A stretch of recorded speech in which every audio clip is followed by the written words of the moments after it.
Hello everyone and welcome back to my channel Edmond Mindaros at another Cbang update tutorial. Ang pag-uusapan natin at i-guide ko kayo on how to enable or turn on biometrics login on your Cbang's applications.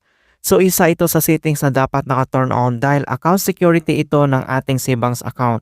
So hindi basta-basta nila ma-open ang account dahil sa biometrics login natin. Kaya stay tuned ka lang at start na natin. So, ang next step ay kailangan mo nang i-open ang yung Cbang's applications and then i-click mo lang yan. And then kapag na-open mo na yung ating Cbang's applications, so dito lang sa baba ay kailangan mo lang i-select dito yung Meet Now profile. So, i-click mo lang yan. At dito lang sa ating Cbang's homepage profile, so kailangan mo lang i-select dito yung account security. So, click mo lang ganyan.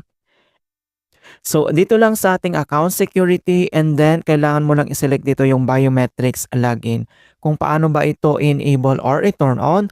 So, dito lang sa right side corner, so makikita mo dito yung kanyang button.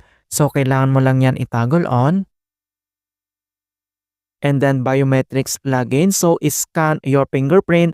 So, siguro makikita nyo dito na naka-block po siya or naka-cover para sa ating account security mga kaibigan. So, kailangan mo lang itap dito yung biometrics login para ma-scan yung fingerprint.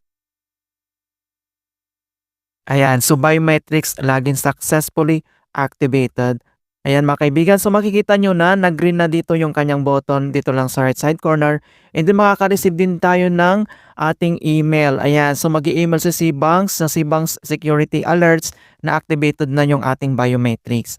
Ayan mga kaibigan, so ganun lang po kasimple kung paano natin enable or i-turn on ang ating biometrics login dito sa Cbang's account. In hope na nakapagbigay ako ng konting kaalaman at guide tungkol sa Cbang's settings features. Thank you guys and see you in my next tutorials.